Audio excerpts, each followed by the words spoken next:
As discussões sobre desenvolvimento se aprofundam depois da Segunda Guerra Mundial. Por isso é importante a gente fazer uma revisão desse momento histórico, que foi o pós-guerra, e a partir daí enxergar as discussões sobre desenvolvimento, que se deram num contexto daquilo que ficou convencionado como Guerra Fria.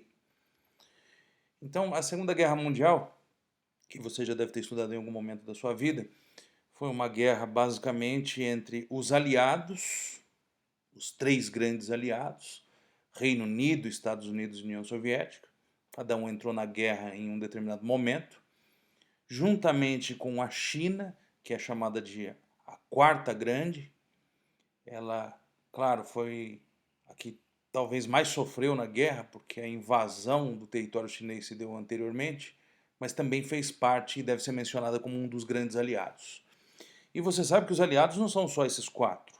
Na verdade, é uma galera, né? E o Brasil está no meio. O Brasil entrou na Segunda Guerra Mundial ao lado dos aliados, contra o eixo Roma-Berlim-Tóquio, Alemanha, Itália e Japão.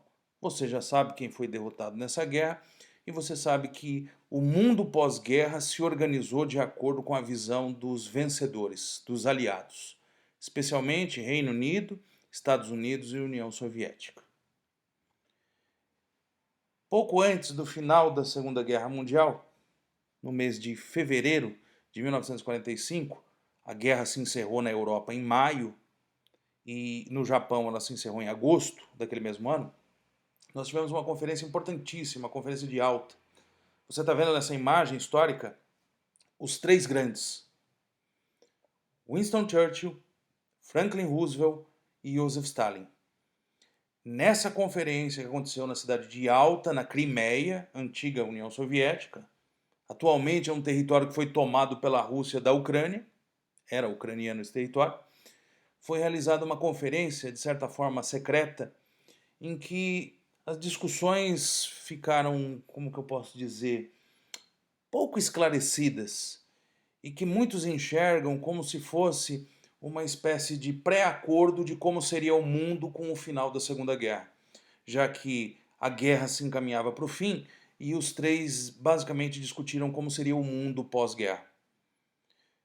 A melhor definição que eu já encontrei até hoje para a Conferência de Alta foi Tratado de Tordesilhas do século XX.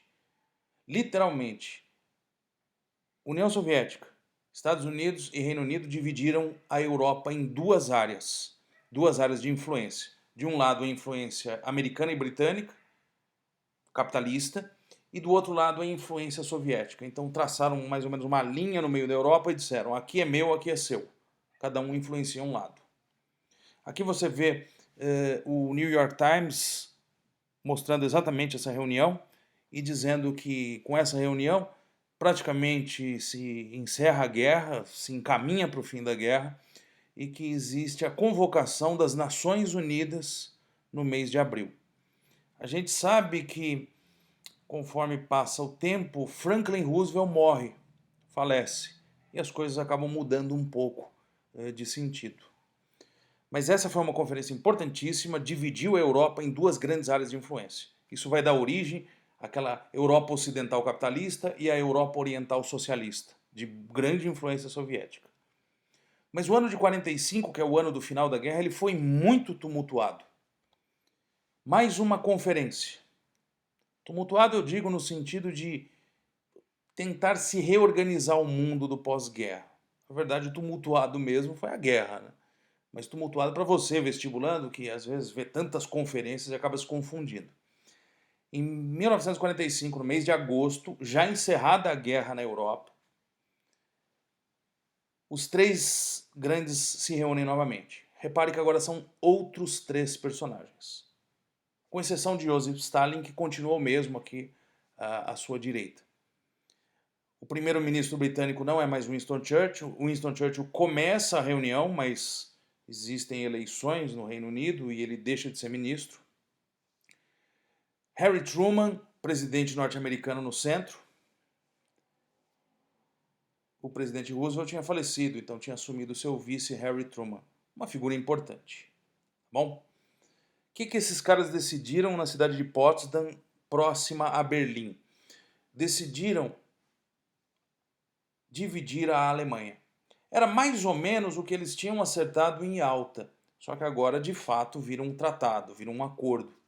Além de dividir a Europa em duas áreas de influência, eles precisam de dividir politicamente e militarmente a Alemanha, que foi a grande derrotada da guerra. Esse é o desenho final da Conferência de Potsdam. Repare que a Alemanha, que era um país muito maior quando entrou na guerra, vai perder territórios, que são aqueles territórios amarelos. A Alemanha perde território para a Polônia, para a União Soviética, e perde um pequeno território que aparece aqui à sua esquerda, que é o Sarre, que tem essa bandeira meio diferente, azul, vermelha, com uma cruz no meio. Esse território passa para a França. O que sobra da Alemanha? O verde, o vermelho, o laranja e o azul, que são 4 áreas de 4 ocupações militares diferentes.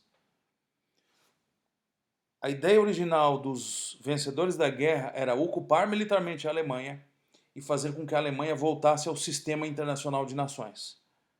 Que a Alemanha deixasse de ser um país revanchista. Então a ideia agora não era mais humilhar a Alemanha como foi na Primeira Guerra Mundial. Então a ideia era de organizar o território alemão, claro que com perdas territoriais, mas fazer com que a Alemanha voltasse a ser um país normal, sem grandes cobranças sobre o povo alemão. Embora os alemães que ficaram sob controle dos soviéticos não vejam dessa forma. Até aí, 4 aliados. 4 países que tinham boas relações, exatamente porque tinham um inimigo em comum, que era o nazismo. Só que depois da Segunda Guerra Mundial, você sabe que a situação entre eles começa a azedar. Você sabe que vai começar a surgir uma rivalidade entre a União Soviética e os outros. Vai começar a Guerra Fria. E qual é o marco inicial para essa Guerra Fria? A meu ver, a doutrina Truman. O presidente Harry Truman, que é aquele que tinha assumido com o falecimento de Franklin Roosevelt, além de ser o responsável pelas bombas nucleares sobre o Japão, ele também foi o responsável por, entre aspas, iniciar a Guerra Fria. Num discurso feito ao Congresso norte-americano em 1947, ele diz: acredito que a política dos Estados Unidos deve ser de apoiar os povos livres que estão resistindo à subjugação por minorias armadas ou por pressões exteriores. Traduzindo, a missão dos Estados Unidos é conter o avanço do socialismo. É como se ele estivesse avisando quem é o inimigo. Não é mais o nazismo, agora é o socialismo, representado pela União Soviética.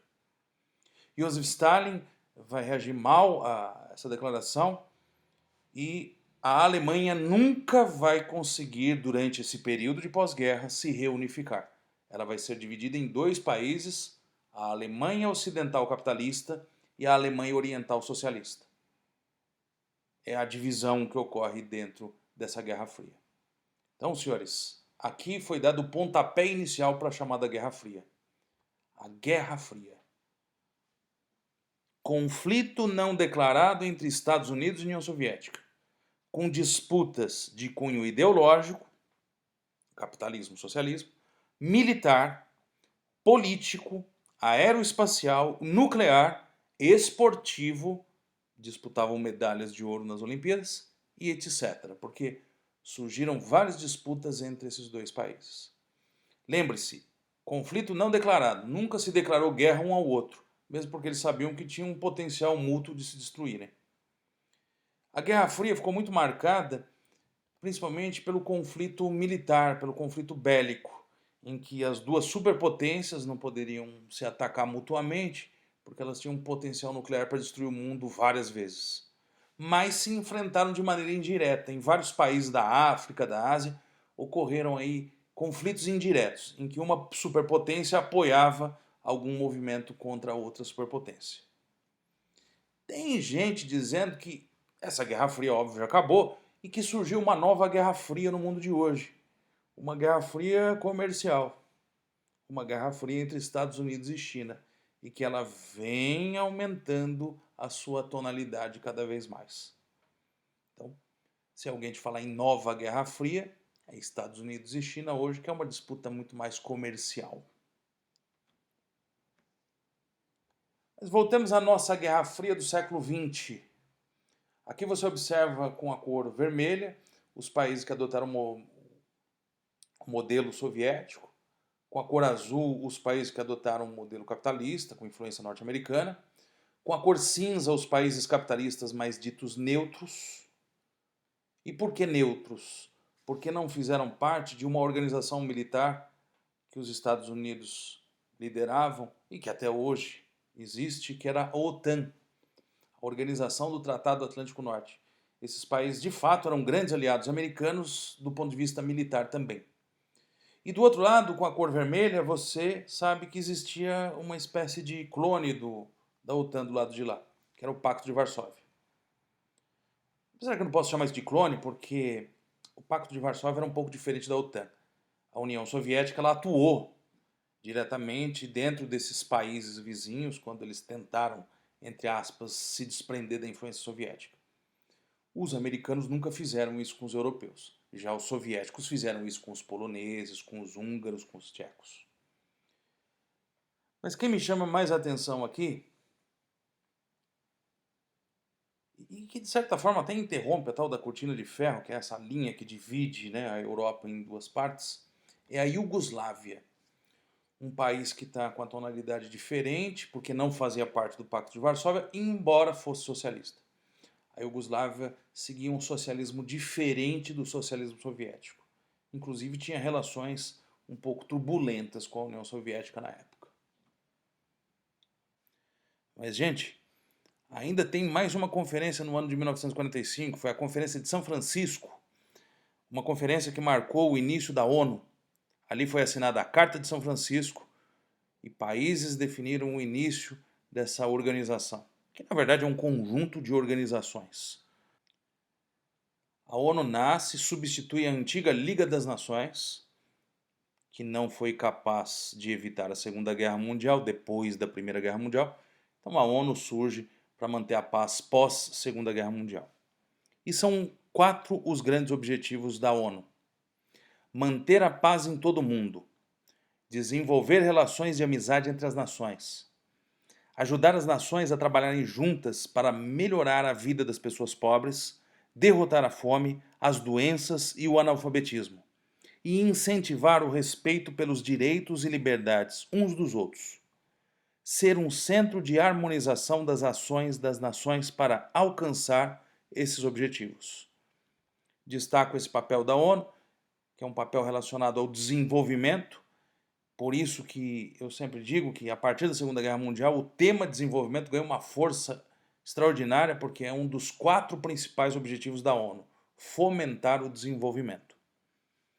ONU, que como eu disse é um sistema de organismos, inclusive a OMS, a Organização Mundial de Saúde, é vinculada à ONU, mas para você vestibulando, os 2 principais organismos da ONU são a Assembleia Geral, que é uma espécie de grande parlamento mundial, onde cada país tem um representante, e como hoje a ONU tem 193 países constituintes, são 193 membros que discutem como se fosse uma espécie de fórum mundial.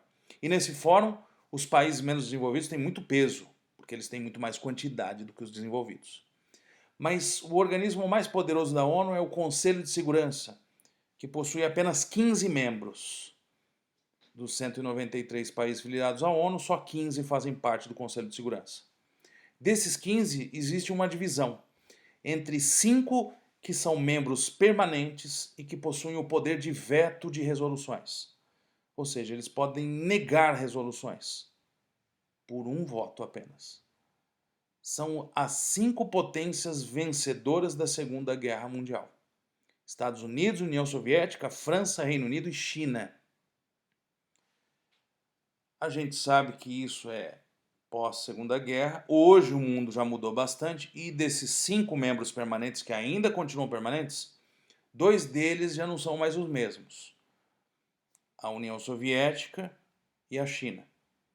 A União Soviética foi substituída pela Rússia, já que ela não existe mais, e a China capitalista foi substituída pela China socialista, que surge depois, em 1949, com a Revolução.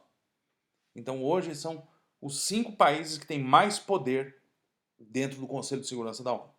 Os outros 10 países são membros rotativos, com mandatos de 2 anos. E literalmente detêm cadeiras.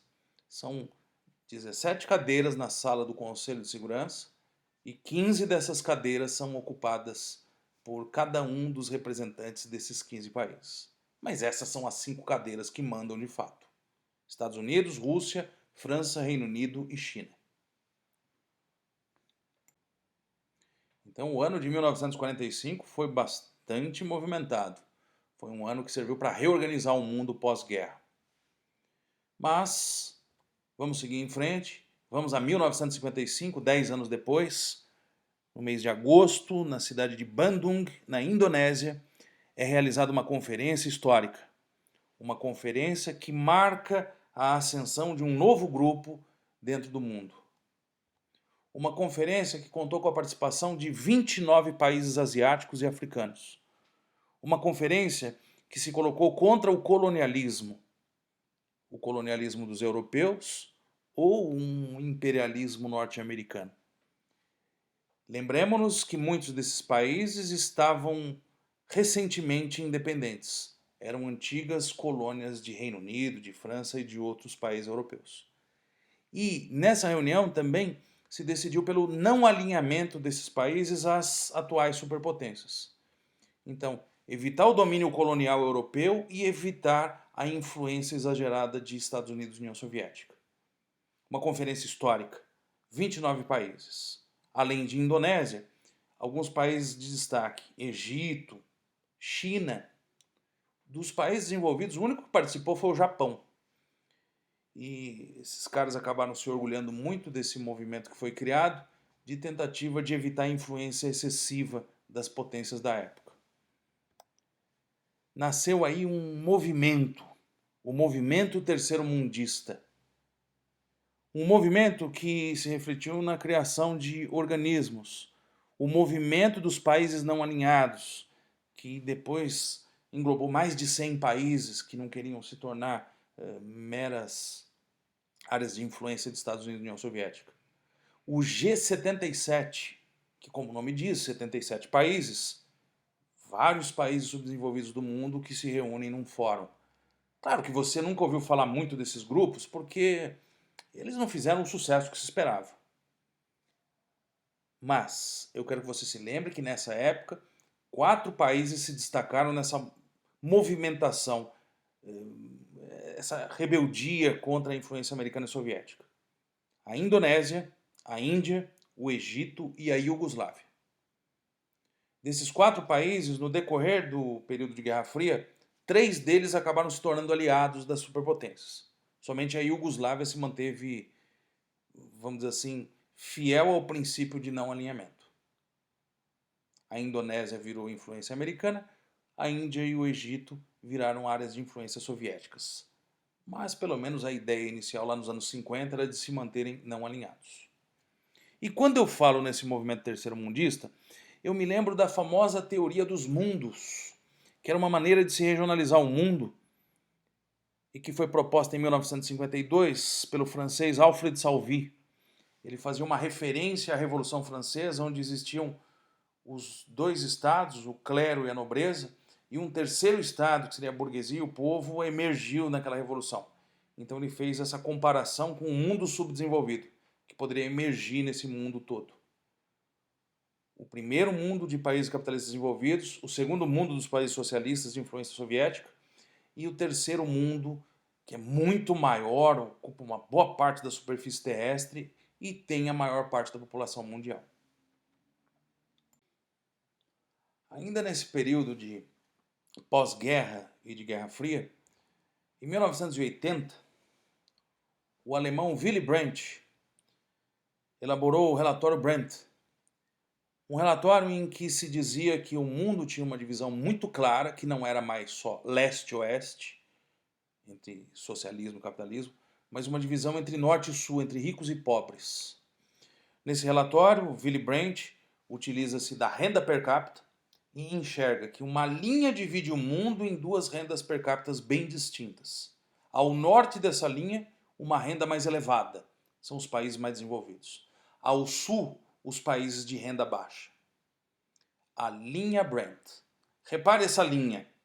Ela corta a América em duas partes, com Estados Unidos e Canadá ao norte da linha. Ela corta a Ásia, deixando a antiga União Soviética ao norte e os outros países quase todos ao sul. E a Austrália e a Nova Zelândia acabam sendo jogadas ao norte dessa linha. Ao norte, você tinha mais ou menos 20% da população mundial que vivia com condições de vida muito melhores. E ao sul, os outros 80% que viviam numa condição muito pior. Essa é a linha Brent. Essa proposta de divisão feita nos anos 80 ainda permanece atual. Muitos dizem, inclusive, que o grande conflito do mundo de hoje é o conflito norte-sul. Mas, como esse mapa foi feito em 1980 e a renda per capita do mundo mudou um pouco de lá para cá, hoje nós temos algumas dúvidas sobre uma possível atualização desse mapa. E isso já foi questão de vestibular.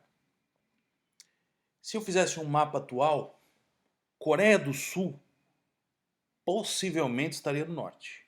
Nesse mapa de 1980 está no sul.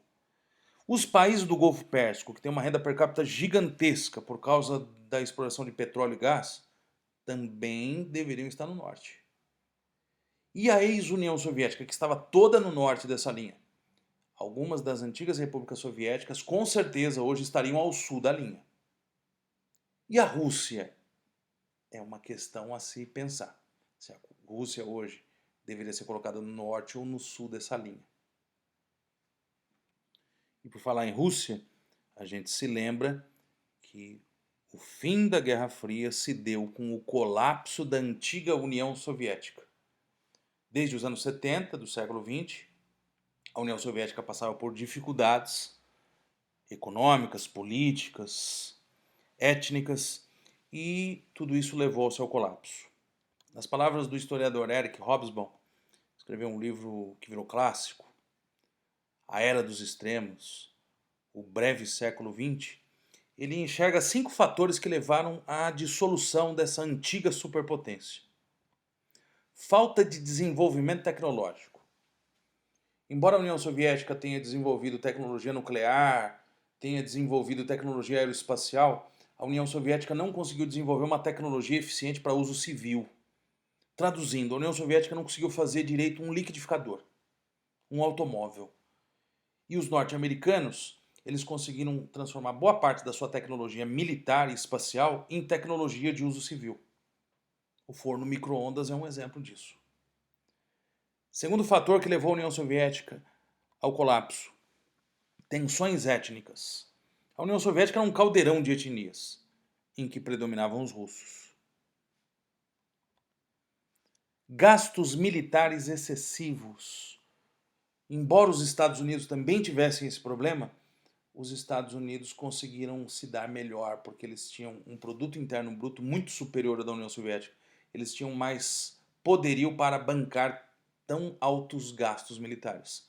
A União Soviética literalmente se esfolou para conseguir se manter como uma grande potência militar. Gerontocracia, o governo dos velhos. Isso aqui tem a ver com a falta de oxigenação política na União Soviética, um país de partido único, em que as lideranças políticas não se renovaram. E aí você olha para um país vizinho chamado China, que com a morte do antigo líder Mao Tse-tung, mudou totalmente seu panorama, enquanto que a União Soviética se manteve e aos poucos foi entrando em decadência. E por fim, corrupção. Você brasileiro já sabe muito bem o que é isso. E na União Soviética existia muito disso. Então, 5 fatores que levaram ao colapso da União Soviética. O ano de 1991 é o ano final da União Soviética. No mês de agosto, ocorre uma tentativa de golpe contra o presidente Mikhail Gorbachev. Mikhail Gorbachev, que foi responsável por políticas de reformulação da União Soviética, a perestroika, que era a reformulação econômica, a glasnost, que era a reformulação política, e muitos não aceitavam isso, a chamada linha dura do Partido Comunista, tentaram derrubá-lo, não conseguiram.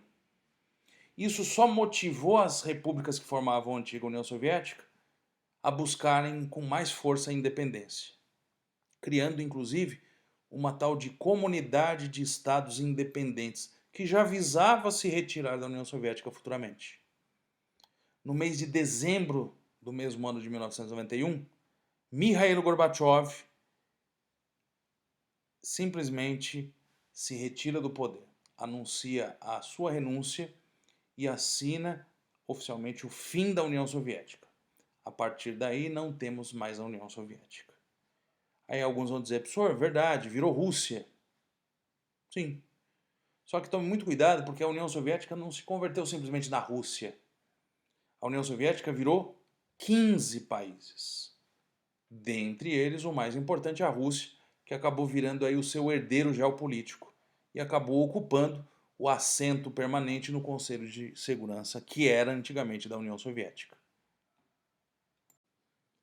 Agora a gente vai chegando no final do século XX, início do século XXI, e hoje eu posso dizer que, além dos organismos estatais, a gente também tem algumas organizações que não são governamentais e que são muito importantes quando se fala em desenvolvimento, quando se fala em indicadores sociais.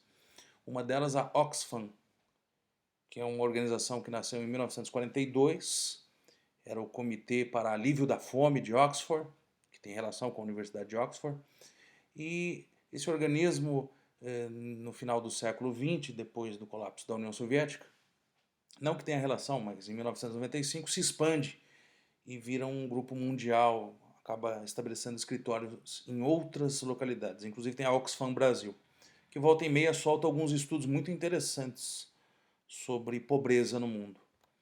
Aqui você vê o que saiu esse ano, que diz que os milionários do mundo, que são um pouco mais de 2.000 pessoas, têm mais riqueza do que 60% da população do mundo. Então essas 2.000 e poucas pessoas têm mais renda do que aproximadamente 4 bilhões de seres humanos. O que mostra que o mundo de hoje é muito desigual.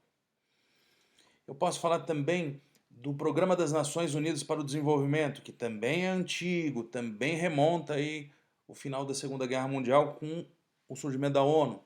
Mas a partir de 1990 começa a publicar o Relatório de Desenvolvimento Humano, onde indica uma nova forma de se enxergar desenvolvimento, que é o tal do IDH, Índice de Desenvolvimento Humano. E no século XXI, o Programa das Nações Unidas para o Desenvolvimento desenvolve duas ideias, dois grandes objetivos. Em 2000, os Objetivos do Milênio, e em 2017, os Objetivos do Desenvolvimento Sustentável, que são metas que a ONU procura atingir para melhorar as condições de vida da população do mundo de modo geral. Os ODM ficaram bastante conhecidos pelos seus símbolos. A ideia de se reduzir uma série de problemas que existiam no mundo relacionados à fome, à educação, às gestantes, à infância, ao meio ambiente. Já se encerrou o período desses objetivos, então, em 2017, surgiram novos objetivos que são muito mais numerosos. Agora são 17 objetivos. São os objetivos do chamado desenvolvimento sustentável. Pessoal, daqui a pouco a gente fala mais um pouquinho sobre indicadores e aí sim a gente observa os indicadores em si. Até lá!